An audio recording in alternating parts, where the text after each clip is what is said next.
જય શ્રી કૃષ્ણ.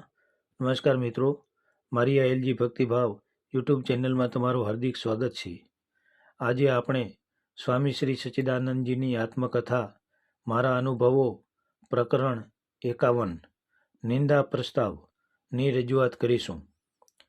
વર્ણ ધર્મના મૂળ આબડછેટમાંથી પાણી મેળવે છે, એટલે નખશીખ અભડાઈ જવાના વિધિઓ તથા નિષેધો બતાવાયા છે. બૌદ્ધ સાધુઓ પર્વતો પાર કરીને તથા સમુદ્ર તરીને દૂર દૂર સુધી ધર્મ પ્રચાર માટે ગયા હતા અને અડધા વિશ્વને બૌદ્ધ ધર્મી બનાવ્યું હતું. પણ બૌદ્ધ ધર્મના હાડ્સ પછી જે વર્ણ ધર્મનો પુનરુદય થયો તેમાં અભડાઈ જવાની વાત એટલી બધી આવી કે સમુદ્ર યાત્રા તો ન જ થાય, સાથે સાથે ભારતના કેટલાક પ્રાંતોની યાત્રા પણ ન થાય. આવા પ્રાંતોમાં પવિત્ર મનાતા પુરુષો જાય નહીં, અને કદાચ જાય તો ભ્રષ્ટ થઈ જાય, એટલે તેમણે ફરીથી પ્રાશ્ચિત કરીને જનોઈ પહેરવી પડે. આવા વિધાનોનું પરિણામ એ આવ્યું કે એ પ્રાંતો ધર્મ પ્રચારકો વિનાના થવાથી ત્યાં વિધર્મીઓને સરળતાથી પ્રવેશ મળી ગયો, જેથી હિન્દુ ધર્મ ભૌગોલિક રીતે સંકુચિત થઈ ગયું. બીજી તરફ જે પ્રાંતો પવિત્ર મનાતા હતા તથા જ્યાં આર્યોને રહેવા માટે પ્રેરિત કરાયા હતા ત્યાં મનુષ્યલક્ષી ભ્રષ્ટતા હતી, અર્થાત શૂદ્રો, મહાશૂદ્રો, ચાંડાલો વગેરે એવા માણસો હતા જેમના સ્પર્શથી ભ્રષ્ટ થઈ જવાતું હતું.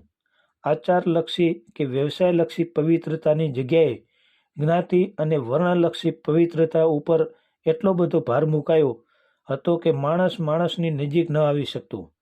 આ પ્રકારની અસ્પૃશ્યતા માત્ર હીન ગણાતી, જાતુઓ સુધી સીમિત ન હતી, પણ ઉત્તમ ગણાતી જ્ઞાતિઓને પણ તેનાથી ઉત્તમ રસોડા તથા પાણીયાના ક્ષેત્રમાં અસ્પૃશ્ય માનતી. વિશ્વની કોઈ પ્રજાના ગળામાં આટલી બધી અસ્પૃશ્યતાની ભારે ઘંટી બાંધવામાં નહીં આવી હોય. સ્પર્શની અસ્પૃશ્યતા, દર્શનની અસ્પૃશ્યતા, રોટીની અસ્પૃશ્યતા, જળની અસ્પૃશ્યતા તો જાણે ઠીક, પણ વિદ્વાનોમાં એક બીજી પણ અસ્પૃશ્યતા હતી. તેનું નામ જ્ઞાન અસ્પૃશ્યતા, અર્થાત પોતાની જ્ઞાન નિશ્ચિત વર્ગ સિવાય કોઈને આપવું નહીં અને બીજા વર્ગનું જ્ઞાન લેવું નહીં. જેમ વર્ણસંકર્ય દોષ મનાતો તેમ જ્ઞાન સાકર્યને પણ દોષ મનાવવા લાગ્યો. અમારે કોઈના જ્ઞાનની જરૂર નથી, અમે પૂર્ણ છીએ, તેવી અહંકારી વૃત્તિ વિદ્વાનમાં ભરપૂર ભરવામાં આવી હતી, એટલે મારું જ્ઞાન પૂર્ણ છે એવા ભાવથી ગુરુતા ગ્રંથિ બંધાઈ ગઈ હતી. અમે વિશ્વના ગુરુ હતા એવી મનોવૃત્તિથી પ્રજાની બેવડી હાનિ થાય છે. આજે પણ ઘણા વિદ્વાનોમાં જોવા મળે છે. એક તરફ પોતાના જ્ઞાનનો વિકાસ અટકે છે તો બીજી તરફ પડોશીના ત્યાં વિકસિત થયેલા જ્ઞાનને અહંભાવના કારણે સ્વીકારી શકાતું નથી. પ્રજા કાલ્પનિક તથા મિથ્યા ભૂતકાળમાં રાચતી થઈ જાય છે. અંતે તે પછાત પ્રજા થઈ જાય છે. હું કાશીમાં હતો ત્યારે પંડિતોની એક સભા મળેલી. સભાએ નિવૃત્ત થયેલા શંકરાચાર્ય શ્રી કૃષ્ણ તીર્થજીને સમુદ્ર યાત્રાના વિરોધમાં નિંદા પ્રસ્તાવ પસાર કર્યો હતો. ઘણાને ખબર હશે કે પુરીના આ નિવૃત્ત શંકરાચાર્ય વેદોના બહુ મોટા વિદ્વાન હતા. વેદોમાંથી કેટલાક મંત્રો દ્વારા તે કઠિનમાં કઠિન ગણિતના ઉત્તરો કોમ્પ્યુટરથી પણ પહેલાં ગણી આપતા. તેમની ગણિત વિદ્યા ઉપર અમેરિકાના ગણિતજ્ઞો મુગ્ધ બન્યા હતા. તેમણે વેદ મંત્રો દ્વારા ગણિત સાધવાનો ધૂમ પ્રચાર કર્યો હતો. સમાચાર પત્રો દ્વારા આ સમાચાર કાશીના વિદ્વાનો સુધી પહોંચ્યા.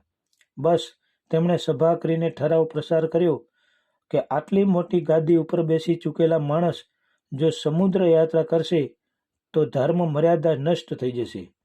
જો કે તે નિવૃત્ત હતા, છતાં તેમને આવા ઠરાવ દ્વારા હતોત્સાહિત કરવામાં આવ્યા.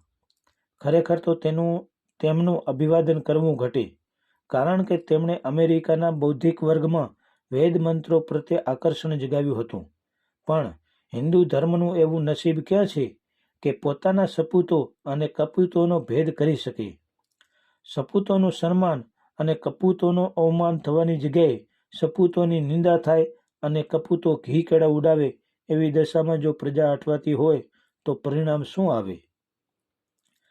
જ્યાં અપૂજ્યની પૂજા થાય તથા પૂજ્યજનોના અપમાન થાય ત્યાં વારંવાર દુકાળ, મરણ અને ભયની સ્થિતિ થશે. સ્વામી સચ્ચિદાનંદ. પ્રિય શ્રોતાજનો, જો તમને આ વિડીયો પસંદ આવ્યો હોય તો લાઈક, શેર અને કોમેન્ટ જરૂર કરશો.